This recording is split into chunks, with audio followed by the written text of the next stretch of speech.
परम सम्मानीय दर्शकों, आपने सुना होगा कि जो अशांत मन वाले लोग होते हैं वो उजेले में भी अंधियारा ढूंढ लेते हैं, और जहाँ शांत मन वाला व्यक्ति होगा ना, वो अंधेरों में भी अपना रास्ता खोज लेगा।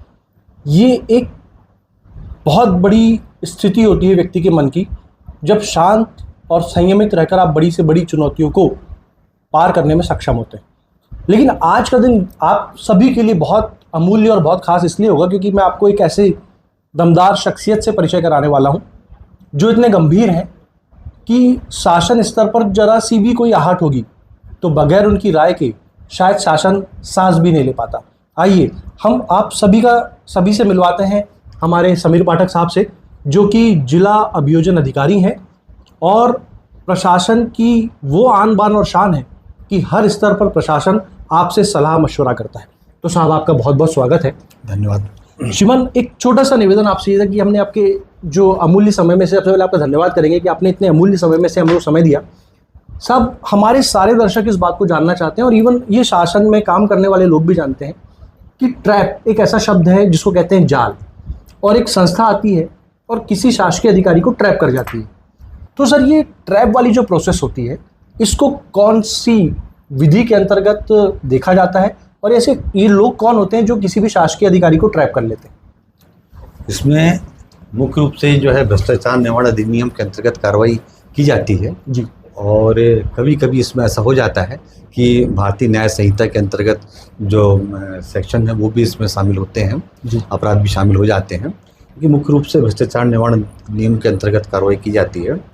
इस अधिनियम के ये 1988 में आया था सबसे पहले जी। उसके पूर्व 1962 में 1962 में एक संथानम समिति का गठन किया गया था। संथानम समिति जो आज़ादी के बाद भारतवर्ष में बढ़ रहे भ्रष्टाचारों को रोकने के लिए समिति का गठन किया गया था जी। उसी की रिकमेंडेशन के बाद में सन 62 या 63 में सीबीआई का गठन हुआ, उसके बाद सीवीसी का गठन हुआ और 1988 में अधिनियम भी उसी समिति की सिफारिश के बाद आया।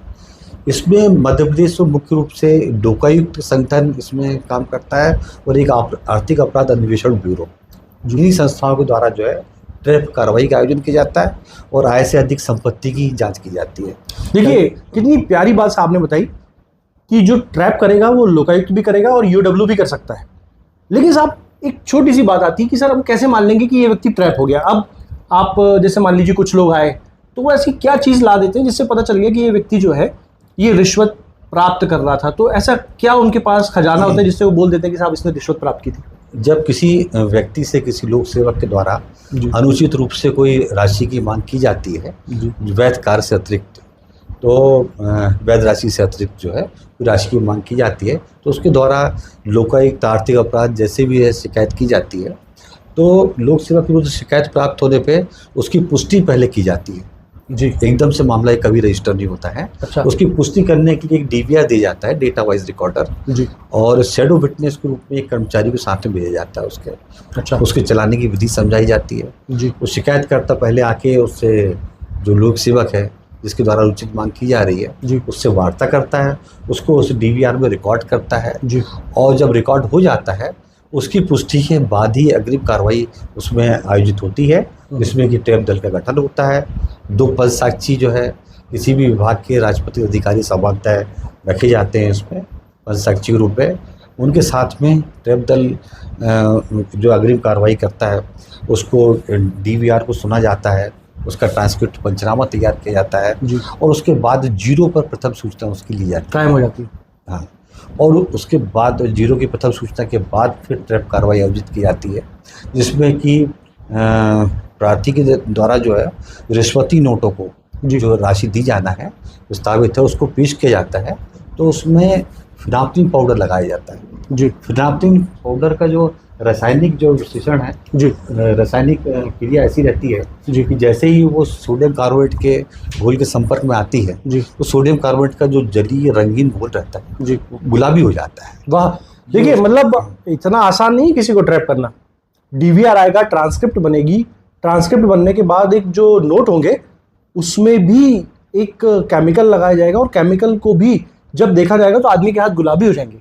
तो ये इतनी सारी चीज़ों की प्रोसेस करने के बाद ही व्यक्ति को कहा जाता है कि इस लोक सेवक ने रिश्वत मांगी। लेकिन साहब ये जब प्रोसेस है, आपने बताई कि यहाँ पे तो सारे टेक्निकल एविडेंस हो गए, पंच साक्षी हैं, ट्रांसक्रिप्ट हैं, घोल गुलाबी हो गया, हाथ रंग गए, तो ऐसी स्थिति में तो आदमी का बच पाना बड़ा कठिन काम हो जाता होगा साहब। तो हमारे दर्शक ये भी जानना चाहते होंगे कि साहब ये कार्यवाही तो हो सकता है किसी को फंसाने के लिए कर दी गई हो या वैमनस्यतापूर्ण कार्यवाही हो, लेकिन फिर उसमें बचने के भी कोई तरीके होते होंगे साहब? बचने के तरीके के संबंध में तो कोई बचाव पक्ष का अधिवक्ता ही आपको अच्छे से बता पाएगा जी। लेकिन इसमें फंसाने वाली कोई बात रहती नहीं है जी। सामान्य रूप से तो ये पूरी पुष्टि करने के बाद ही ट्रैप का आयोजन किया जाता है। जैसा कि मैं आपको बता रहा था कि उन नोटों में फिनाइल पाउडर लगाया जाता है और उसकी जेब में शिकायतकर्ता की जेब में रखे जाते हैं। अच्छा, ये पैसे शिकायतकर्ता की जेब में वो सीधे रखे जाते हैं, हाथ में नहीं दिए जाते हैं। अच्छा। और उसको समझाते हैं कि जब तक रिश्वत नहीं मांगेगा उन नोटों को छूना नहीं है। अच्छा। तो फिर उसके बाद में ट्रैप दल के साथ में वो शिकायतकर्ता आगे जाता है जी। जब वहाँ पर प्रविष्ट करता है और लोक सेवक के द्वारा उससे मांग की जाती है, उसके मांगने पे वो राशि शिकायतकर्ता द्वारा दी जाती है और बाहर निकल के निर्धारित इशारा करा जाता है। तो संकेत मिलने के बाद में ट्रैप टीम और जो पंच साक्षी दो हमने बताया आपको जो दूसरे विभागों में रहते हैं, ये वहाँ एंटर करते हैं और उसको कलाई से प्रतिबंधित करते हैं आरोपी को, जिसमें कि वो कोई दूसरी चीज़ ना छू ले या फिर ऐसा कोई अंदेशा ना हो किसी और के हाथ में कोई फिनाइल पाउडर लगा था उसके हाथ में आ जाए। और फिर वो सोडियम कार्बोनेट का जो जली घोल बनता है उसमें एक एक करके कार्रवाई होती है। मतलब पूर्ण सावधानी बरत कर ही कार्रवाई, पूरी सावधानी बरत के कार्रवाई होती है। इसलिए झूठा फंसाने का प्रश्न इसमें सामान्यतः उपस्थित नहीं होता है। लेकिन हाँ, एक चीज़ तो है कि चूँकि ये जो विवेचना होती है पूर्णतः तकनीकी रूप से और साइंटिफिक रहती है जी, तो टेक्निकल भी है साइंटिफिक होने से इसको जरा भी इसमें चूक हो जाती है जी, तो उसका लाभ आरोपी को मिलने की संभावना बढ़ जाती है। मतलब अगर आपको लोकायुक्त के मामलों का स्पेशलिस्ट बनना है ना, तो आपको टेक्निक से ज़्यादा इस बात पर जोर देना होगा कि आप इस प्रोसेस को कैसे ध्वस्त कर सकते हैं। अगर व्यक्ति इस प्रोसेस को ध्वस्त कर दे तो आसानी से अपने अभियुक्त को उस बात का लाभ दिला सकता है। और वर्तमान में जो भारतीय नागरिक सुरक्षा संहिता में अब आजकल हर जब्ती में वीडियोग्राफी करने का प्रावधान आया है, तो वो प्रावधान यहाँ भी लागू होता है। तो जो ट्रैप के समय पे वीडियोग्राफी भी चलती रहती है। अच्छा, मतलब जब्ती कार्रवाई जाना है। जी हाँ, क्योंकि वीडियो भी ग्राफी है। लेकिन साहब आपसे बात करके आपने एक नई इंटरेस्टिंग और बहुत ज़बरदस्त जानकारी से हमारे सभी दर्शकों को अवगत कराया। साहब अभी आपने भारतीय न्याय संहिता की बात कही। सर अभी रिसेंट बहुत जल्द होना है ADPO के एग्ज़ाम, और साहब जब आपसे बात करते हैं तो ऐसा लगता है कि जब आप लोकायुक्त के मामले में या अन्य मामलों में राज्य शासन की पैरवी करते हैं तब ऐसा लगता है कि साहब ये ज्ञानवान व्यक्ति हर जो लैकुना है उसको फिलअप कर लेगा। तो अगर अभी जो हमारे नए साथी हैं जो अभी ADPO की तैयारी कर रहे हैं या अभी अगर उनको ADPO बन जाते हैं, तो सर कोई खास टिप्स कि वो ADPO कैसे बने और ADPO के बाद उनका सफ़र कैसा होने वाला है, इस संबंध में भी 2 शब्द हमारे दर्शकों को बता देंगे तो बहुत अच्छा होगा। ADPO बनने के लिए वही सब तैयारी, मेहनत और सावधानी रखना पड़ती है जो किसी अन्य प्रतियोगी परीक्षाओं में सफलता की आशा के हिसाब से उनको तैयारी करना। और परीक्षार्थी खुद तैयारी करना चाहे तो कोई मुश्किल काम नहीं है, और अपन तन मन धन से अगर वो समर्पित है तो परीक्षा भी निकालना ऐसा कोई मुश्किल काम नहीं है। साहब ये तो हो गए ADPO व्यक्ति बन गया, लेकिन ADPO बनने के बाद आप व्यक्ति में ऐसी क्या चीज़ देखते हैं कि ये एक अच्छा शासन की पैरवी करने वाला मतलब राज्य शासन का नुमाइंदा हो सकता है जब वो ADPO बन जाए? तो ADPO बनने के बाद का जीवन कैसा होगा, उस संबंध में भी हम चाहते हैं कि जो नए उनको क्या चुनौतियों का सामना करना पड़ सकता है और वो ऐसा क्या पढ़ें जिससे वो और बेहतरीन तरीके से प्रोसिक्यूशन का अपना पक्ष रख सकें। जो लोग एडवोकेट से आ रहे हैं और उन्होंने सही प्रैक्टिस करी है तो ADPO बनने के बाद भी उनमें ज़्यादा फर्क नहीं पड़ता है, कोई परेशानी नहीं आती है। जो काम वो अपनी बचाने कर रहे थे वो अभियोजन का करने कुछ ज़्यादा डिफरेंस नहीं होता है इसमें। निर्भीक होना तो एक एडवोकेट के लिए भी ज़रूरी है, तो निश्चित रूप से ADPO की ज़रूरी होता है। और मेहनत करना, तेज़ की तैयारी होना चाहिए उसके, और विधि की किताबों का लगातार अध्ययन करना है। ये विधि का देता तो आप चाहे एडवोकेट रहें या न्यायाधीश बने, अभियोजक रहें, लगातार अध्ययन सभी में आवश्यक होता है। तो मैं तो सभी से ये कहूँगा कि अध्ययन को निरंतर रूप से जारी रखें और वही सफलता की कुंजी है। क्या बात, उसके अलावा कोई रास्ता भी नहीं।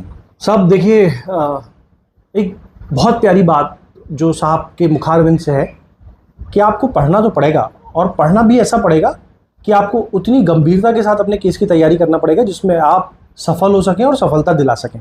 साहब हम आपका बहुत बहुत आभार व्यक्त करते हैं। सर आपने हमारे सारे दर्शकों को ऐसी जानकारी से अवगत कराया जो अभी तक पर्दे के पीछे थी। आपने बहुत सरल शब्दों में लोकायुक्त की कार्रवाई, एडीपीओ तक का सफ़र और एडीपीओ के होने वाला भी सफ़र आपने हमारे दर्शकों को बताया। इसके लिए हम आपका बहुत आभार व्यक्त करते हैं। बहुत बहुत धन्यवाद। थैंक यू सर, आपने हमको समय दिया। Thank you sir.